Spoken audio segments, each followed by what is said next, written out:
Hi, Patty. Hi, Erin. So nice to see you. It's really good to see you. I have a number of questions for you, but I just want to start here just with context. Uh, when did you decide to begin working on the second Wonder Woman? Was it the Saturday morning after the Yeah. film opened? No, very weirdly, it was like there aren't enough problems making these big tent poles and not enough things to think about. It was in the middle of making the first one because you do find yourself seeing what you're not being able to do. And, I loved Wonder Woman and I thought she was such a cool character. And what we were having to do, wanting to do in the course of the first one is giving birth to Wonder Woman. She's really not Wonder Woman until the very end of the movie. And so I found myself loving Gal Gadot and my whole crew and the experience, and just saying I'm craving Wonder Woman. Like I would love to let loose this incredible character. So I started to mull like what was I craving? It started with a list of things that I wanted to experience. You just wanted to stay with it longer. Yeah, I just wasn't done with her. And there Right. was stuff that I wanted to see and stuff that I wanted to feel. And so I wrote a list of all of those things, and the story started to form around that. The prologue of the film. Yeah. Before we even get to the technical element of the visual effects, which is beyond anything I understand. My only experience with visual effects is crowd duplication, enlarging a crowd. Nothing close to what you're doing. But before we even get to that, how do you go about imagining a sequence like that? How do you go about imagining things that don't exist? It's interesting. It's like honestly, the interesting thing is it's one step after another. It's not like you just can conceive of it. It's a series of questions where so there's a perfect example in Diana's origin story. The Olympic Games of the Amazons is a key part of her origin story. We had to cut it out of the first movie and not shoot it, not do that because there just wasn't enough room. It would be too time consuming. So that was something that I was like, oh, we could go back there and do this thing that we'd always wanted to do and use that as the setup story that I want to tell. And then, it ends up being this very long series of like, what would these women do? What would they fight? No, they don't like hitting each other. And that's not what they live for. They train for that. But like, what would they be delighted in is like showing all of them trained to fight battle mankind all the time. Uh-huh.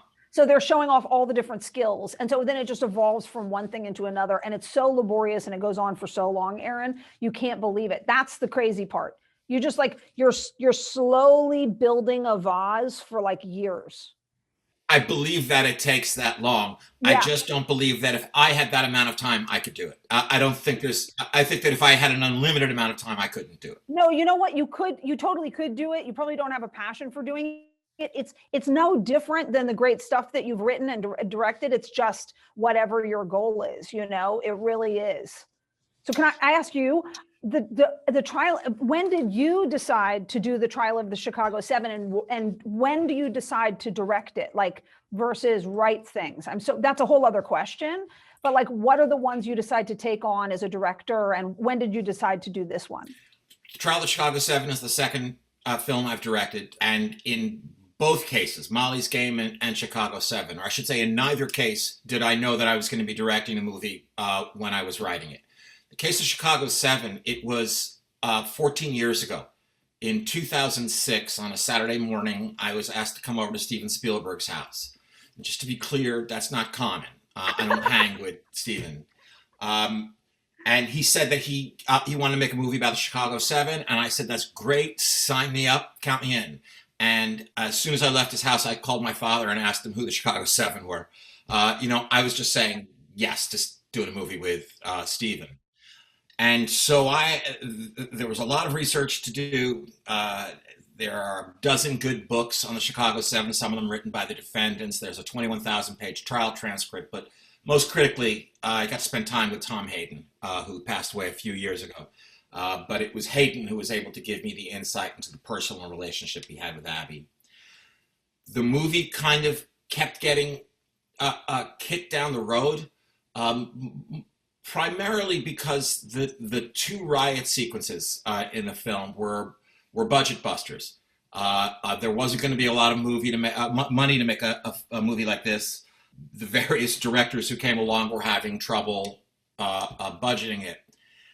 And then finally, what happened was the world kind of caught up to the script after Trump got elected. And at his rallies, he was getting nostalgic. When there'd be a protester, he would get nostalgic about the good old days when they'd carry that guy out here on a stretcher and beat the crap out of him. I'd like to punch him right in the face. Stephen felt the time to make the movie was now. And he had seen Molly's Game and was sufficiently pleased that he thought I should direct Chicago 7. And he just said, the riots are your problem now. Oh, man. That's an amazing person to inherit a film from. How amazing. Like, how incredible. It sure is. And, he came and visited the set. And there's nothing like directing some of the greatest actors in the world while Steven Spielberg's standing behind you. I know. I can imagine. It's so funny what he is to us and what we do. It's like, come on. Sure. Is he not one of the greatest people to talk to in the world? I've spent time with him, and I just can't get enough of Steven Spielberg. I couldn't agree more. He has an encyclopedic knowledge of film. He has such a love of film, and he's so supportive of other people. Totally. He's irresistible. Yeah. So back to you, and we're going to keep doing this to each other. And WW84. Oftentimes, very oftentimes, in the film, listen. When I look at the monitor, I'm seeing what's going to be on the screen. Almost always. You hardly ever. What is that like? You know what's amazing? I have always thought that the writer in me was who made the director in me any good, right? Because it's the writer in me that really crossed all those bridges in my room in the dark, where you wrote the scene one way and then you realized, no, that wouldn't work. And then you wrote the scene another way and you really envisioned it, right? So this becomes this grand exercise in that, which really is, it's funny, this is the hardest thing about the challenge of making these movies, not the special effects and not the things.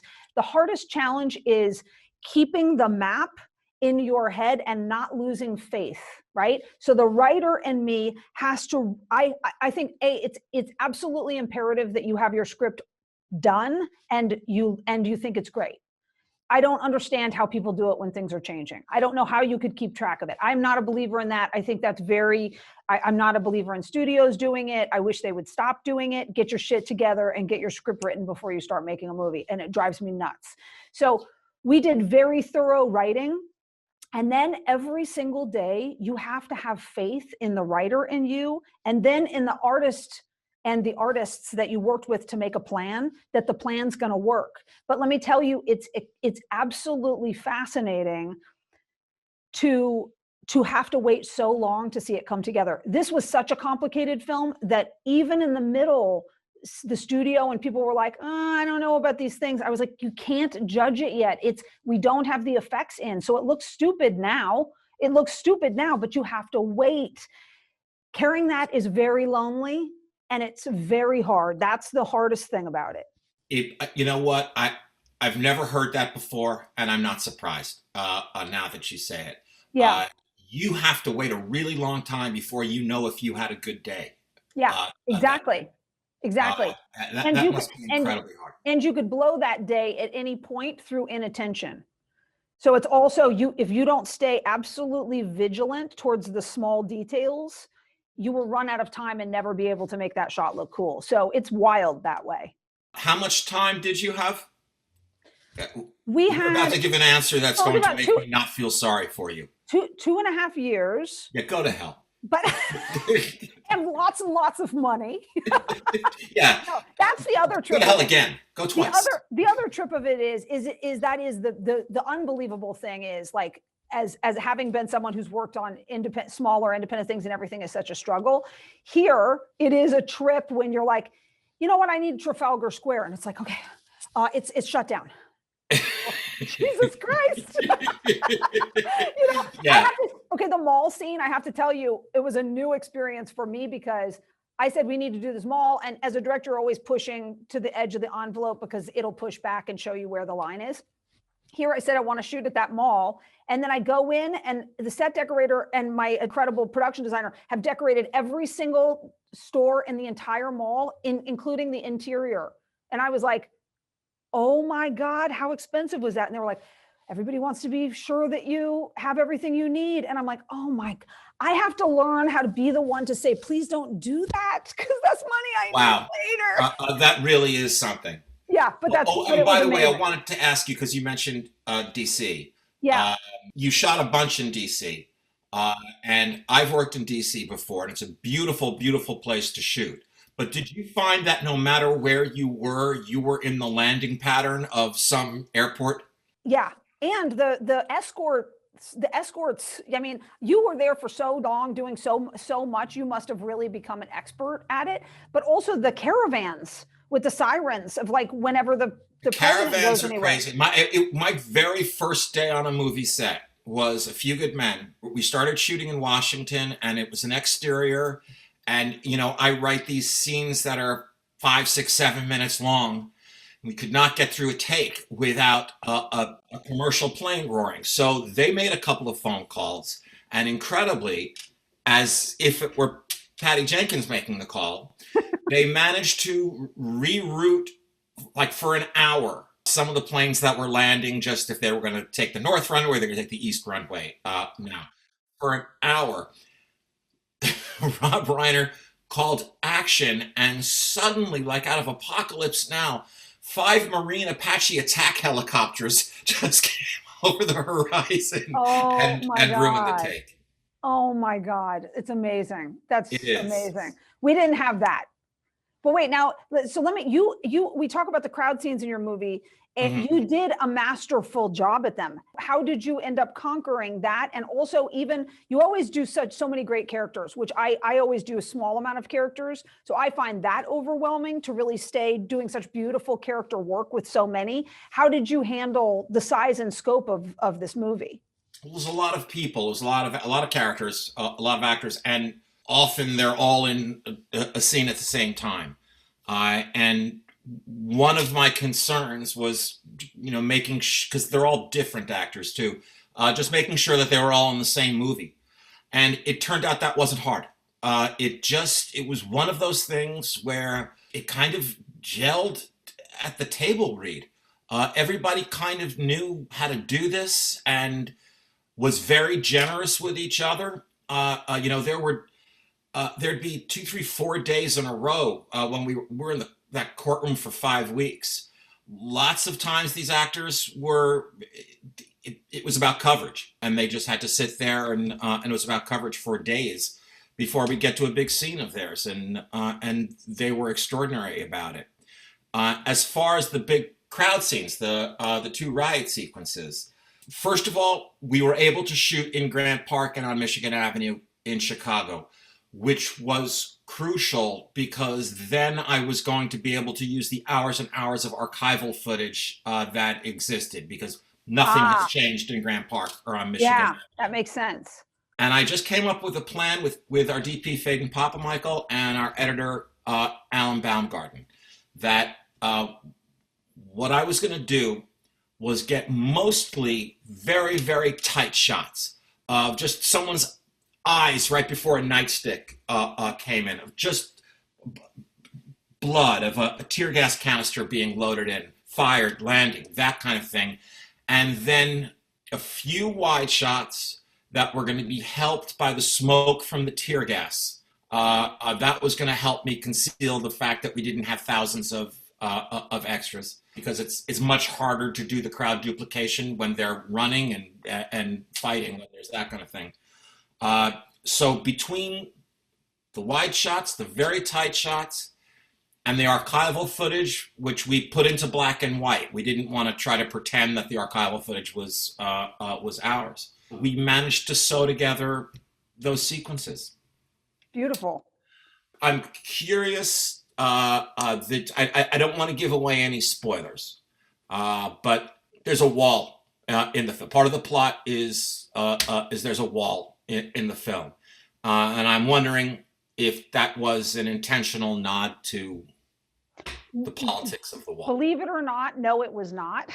Okay. So actually, what's amazing is when we thought of it in the first movie, while I was making the first movie, it literally sprung from a plot point. You know, it was like, oh, they're doing this thing with a wall. However, I kind of believe in the synchronicity of these things with life, and definitely several things in the movie became, you know, in sync with what was really happening years later when we were making the film, and now years later when it's coming out. So we're definitely talking about a similar theme, you Hmm. know, and so I was certainly aware of it, and I certainly didn't change it. And so it's a no in its origin, but yes, it's there. You know, that's exactly what happened to us. Um, Really? it started out as just a good story to tell. Well, it started out as a chance to work with Steven. And then it was a good story to tell. I've been asked if I changed the script at all to mirror events in the world, and I did not. Exactly. Just the world changed to mirror the script. Yeah. I have had a lot of that in this movie, even like the rioting on the streets of DC and things. Yep. I was like, that's so crazy. I can't believe, you know, but I sort of believe that art is that way. You know, like art, truth is things are wafting in the air and who knows what's influencing what, you know, but it's such an interesting thing. You and I have done very different work, and we have a very similar things. Like I started not as a writer, and never as good of a writer as you ever, but I started as somebody who didn't set out to be a director either. And people periodically ask me, when did you decide you wanted to be a director? And I'm like, I still don't want to be a director. I don't care about being a director. It's just, I just want to make the movie I see in my head. And you and I have both done television and theaters. What makes you decide what thing you're doing, and how do you feel about, you know, like shifting gears between the multiple jobs? Um, well, first, let me say I'm not done wanting to work with great directors. Yeah. Just mentioning that, Patty. Uh, and I too, I mean, I'm really glad to hear what you just said, because I too don't feel like I'm changing hats when I start directing something that I've written. I've always been hyper aware that what I write, I don't write things that are meant to be read, I write things that are meant to be performed. And so when I'm directing something, and I'm sure I have to lean on the DP and the production designer more than most directors do, but I really consider it exactly what she said. Just seeing the vision through somehow. I had been asked to direct The Social Network when I turned it in, and Scott Rudin, who was producing that, he wanted to turn me into a writer director, and we, meaning Scott, Amy Pascal, who was running Sony at the time, and I said, you know what?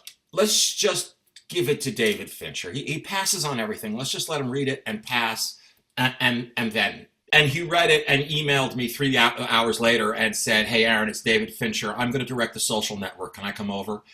And I would rather it work out like that if the Right. director is David Fincher or Yeah. me. Thank you. There's something I else I should have to be tell you so about you. lucky. I have a daughter who is a sophomore film major at NYU. She, for the last couple of years, has just fallen in love with filmmaking. She writes short films, she makes them with her friends. She'll take any job on any movie set anywhere. And I don't think it's because of me. I don't think it has anything to do with me. I think it has everything to do with you. I Wow. really do. As That's close as she and I amazing. are, as much as, you know, she was born in the middle of, I was doing the West Wing, and loved to come to the set, always loves to come to the set, kind of grew up on the Warner Brothers lot. Yeah.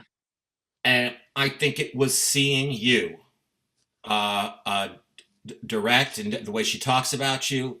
Um, Wow. so just That's so you so know, moving. That's so incredible and wonderful to hear.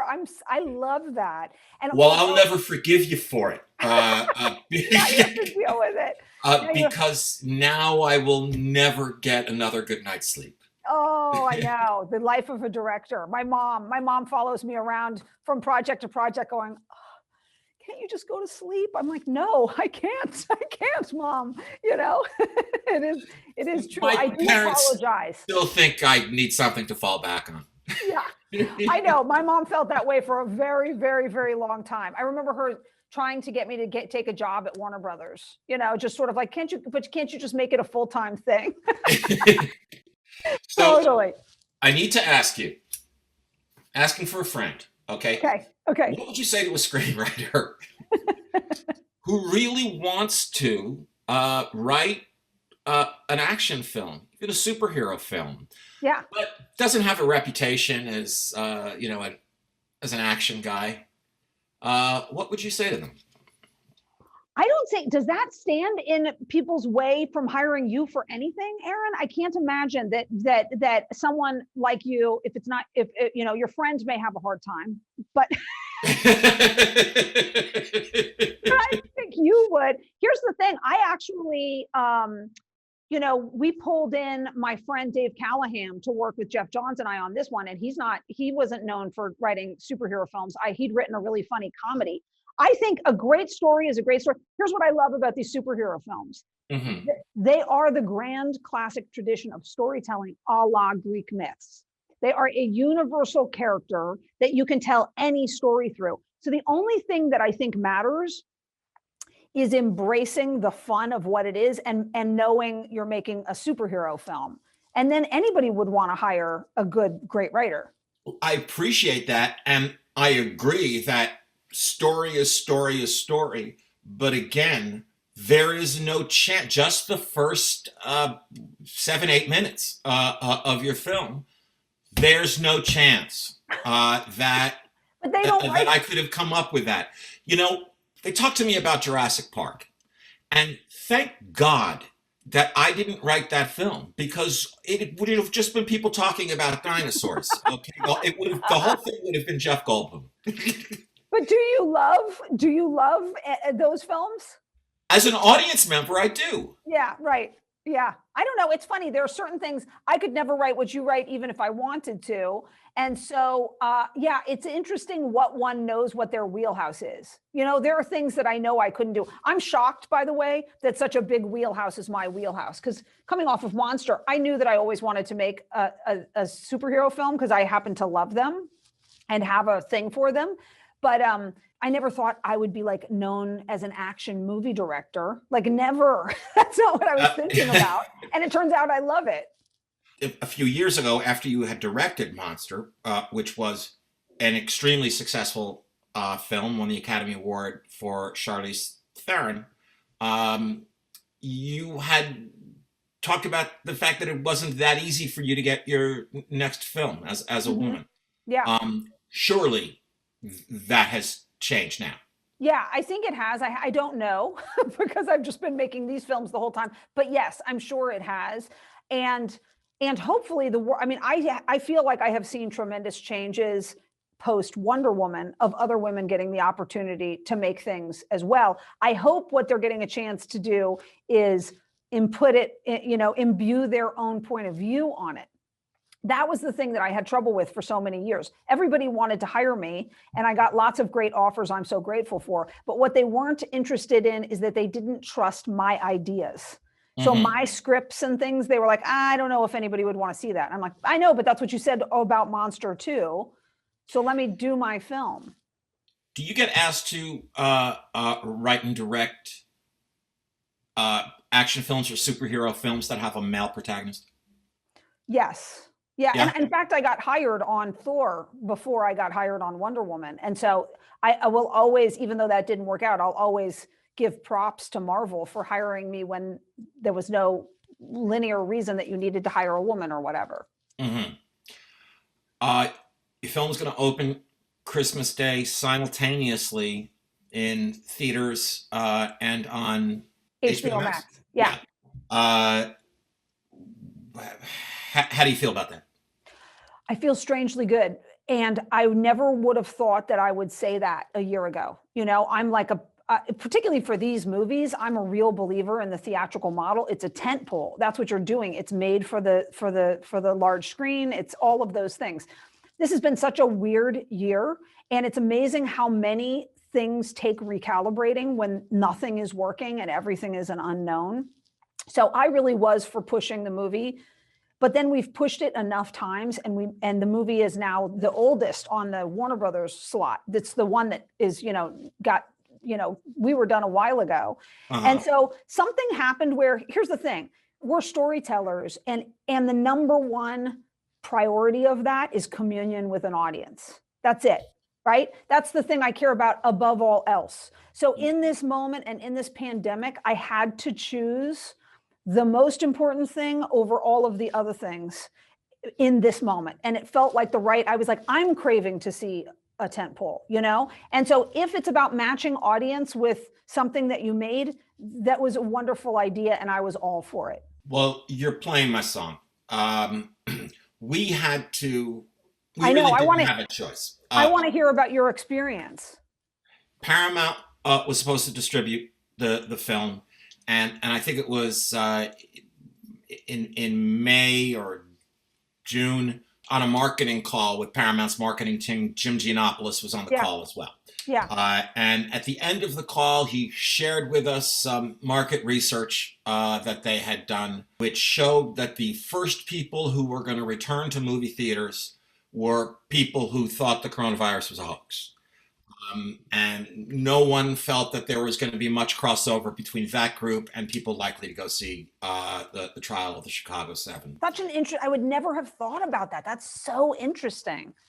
We didn't want to push a year because we wanted the film to come out before the election. Not that we thought we could affect the election, but just now is when we're talking about these things and feeling these things. So I was really grateful that Netflix came along. It was like a lifeboat coming along that had luxury cabins and a buffet. Yeah. I'm very grateful for that. But I agree with you 100%. I think, we're all scared that everything's going to change now, that there's movie theaters are going to basically become like art houses. And that the films that you and I make will only be seen on streaming services. I don't think that's going to happen. I think that for 4,000 years, nothing has replaced the experience of being part of an audience. I agree. That shared experience, being in a theater when the lights go down, everybody laughing at the same time, gasping at the same time, being silent at the same time. Yeah. Having the final moment of the film reverberate at the same time. I absolutely agree with you. And it's the same thing we saw when the book was invented. They thought people wouldn't go outside anymore. When they first, the printing press. Yes. And then television, they definitely said people would stop going to the movies. I agree with you. I have a prediction about business, which is I feel like I'm seeing right now the same thing I've seen in the industry and that depresses me over and over again, which is when every single studio in town starts chasing the exact same thing. And you're like, why doesn't somebody differentiate themselves instead of all going after the exact same thing? Like when it became going after the blockbuster and they stopped making smaller films. In this case, I think what's going to happen is somebody, even if people try to make it day and date, some studio is going to be smart enough to be the outlier, and all the great filmmakers in town are going to go there, and the theaters are going to favor their movies, and it's going to break that back. Because right now, if there are studios that announce that that's what they're going to start doing, every filmmaker is going to head over to the studio that promises they're not going to. And so I think it's not going to be that easy. I think that there's a sentiment right now that like change is coming and there's nothing you can do about it. And I think that doesn't take into consideration the artists who can very much United Artists it up and make a big change. I hope that you are at the forefront of those United Artists. I'm believe me, it's in my mind. Good. And I don't want to get too personal or too rude. So let me figure out how to ask this question, but I'm just curious. You and a film like Wonder Woman 84, surely part of your deal was back end. Yeah. All of that is thrown up in the air now when There's no Yeah. way of calculating how many people, how many new subscribers there are to HBO Max because they want to see Wonder Woman. There's no way really of knowing how much money you generated for the studio. Yeah, no, there's not. And then it became probably like your deal. It becomes a purchase thing. It becomes a purchase thing of like, okay, well, these streaming services are not having a pandemic. It has nothing to do with them. So if you want to purchase that movie, then we need to strike some new way of compensating the partners. And you're right. Netflix purchased the film straight up, and everybody who had put money into it made money from it. To be very clear, my deal is not remotely like your deal. I get paid in coupons, Yeah. okay, basically. And so did everybody on Chicago 7. Another reason I'm really proud of the cast is everybody worked for nothing. It was basically take one step forward if you want to do this movie, and we'll have Yeah. a good time while we're doing it. Yeah. No, I know it's a crazy new world. I know that this all hell is breaking loose with all of the slate of Warner Brothers and like what happens to all of those players. And so, yeah, it's wild days, wild times. I feel like there's not one thing that will just stay put in this pandemic. It's like every single structure that you tried to rely on is just in crisis and falling apart. It's true, and I had a play on Broadway when everything shut down on March 11th. In a year and a half, we hadn't played to an empty seat, and then we had to shut down like everybody else. And listen, the people who get it in the teeth are not just the actors; it's the crew, it's the front of house staff, the ushers, the ticket takers.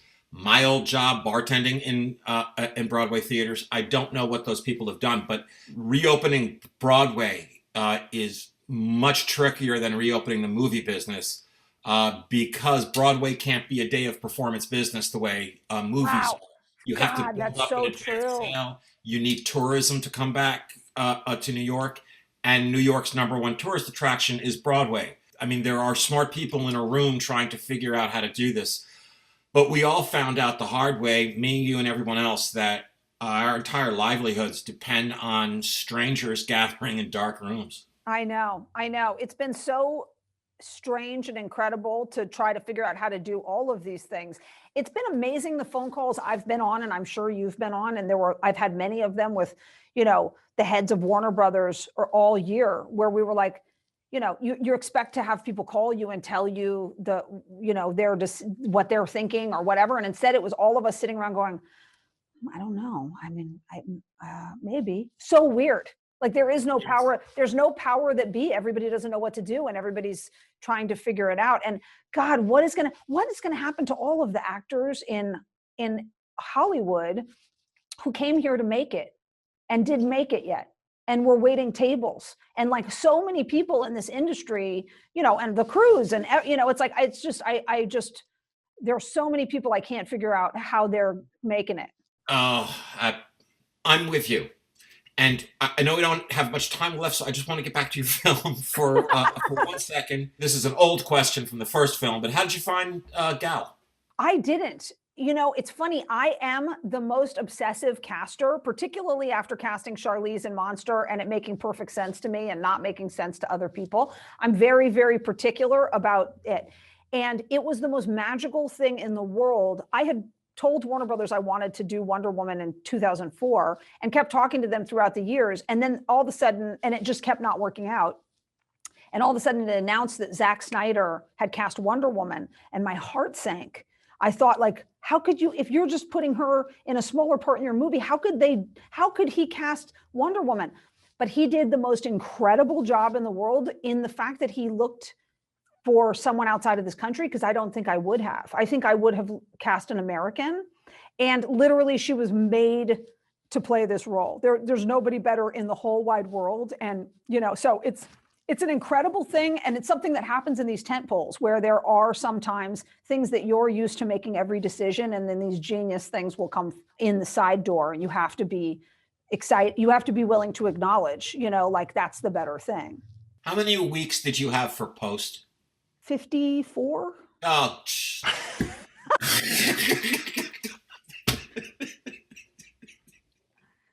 Oh my God, I know. Okay, so my last question for you is what I love that you were a bartender. I was a waitress in New York. Oh So, yeah? and I Where? loved in dojos and the East Village. Oh, Being a waitress was like is my other favorite job. I loved waiting tables. and I really like tending bar. I know. I sometimes say when I retire, you're going to find me waiting tables somewhere because I like to work and it'll be so great.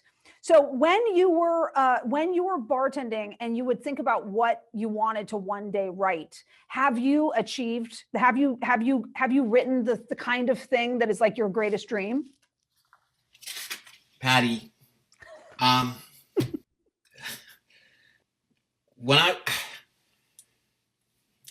I've, sorry, I never imagined any of this. My dream, my greatest dream, and it wasn't a modest dream, was simply to be a professional writer, to pay my bills writing, my rent and my phone bill and food writing.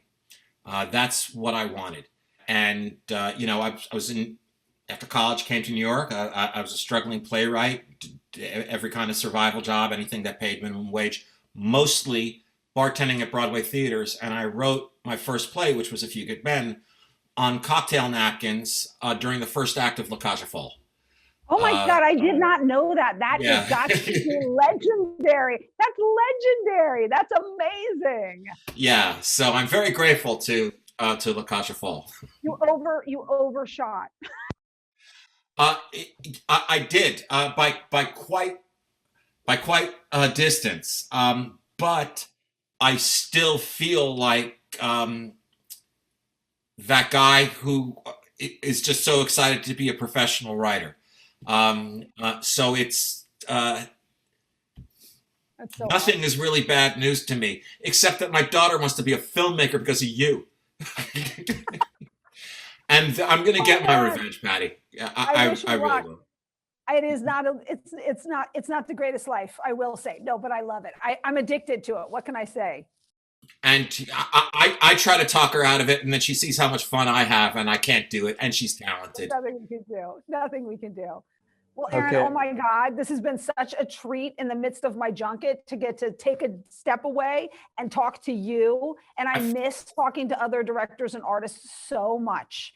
I So feel deeply. exactly the same way, and it's been a real pleasure. The longest I've ever gotten to talk to you. It's been a real Yep, me pleasure, too. and I do hope that sometime in the next few months our paths cross.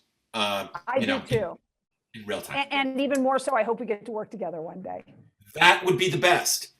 That's up to you.